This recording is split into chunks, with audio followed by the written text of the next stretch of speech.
নমস্কার বন্ধুরা, আজ আপনাদেরকে একটা নতুন ব্লগ শেয়ার করছি, যেটা দেখতে যতটা না ভালো লাগবে, খেতে তার থেকেও বেশি ভালো লাগবে। এই বিটরুটগুলো আমার বাগানে ছিল।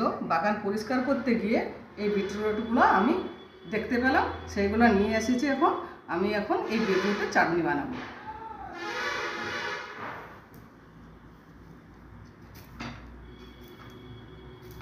বিটরুটগুলোকে কুচি কুচি করে কেটে রাখলাম। বিটরুট চাটনির জন্য যেসব উপকরণগুলি লাগবে সেগুলো হলো সরষের তেল, শুকনো লঙ্কা, জিরা, ছোলার ডাল, তেঁতুল, সাদা তিল, হলুদ আর বিটরুট, লবণ। কড়াইয়ে এখন আমি দিলাম সরষের তেল, শুকনো লঙ্কা, জিরা,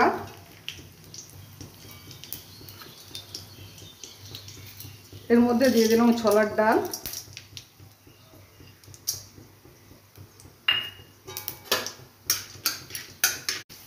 ছোলার ডালগুলো এখন লাল লাল হয়ে গেছে। এর মধ্যে আমি সাদা তিলগুলো একটু দিয়ে দিলাম। সাদা তিলগুলো ভাজা হয়ে গেছে। এখন আমি বিটরুটগুলো দিয়ে দিচ্ছি। পরিমাণ মতো লবণ ও হলুদও দিয়ে দিচ্ছি।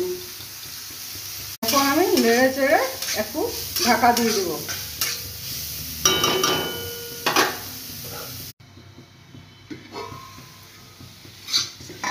ভাজা হয়ে গেছে, এখন আমি তুলে নেব।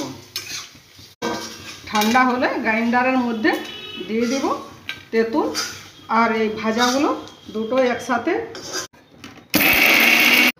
সামান্য জল দিচ্ছি।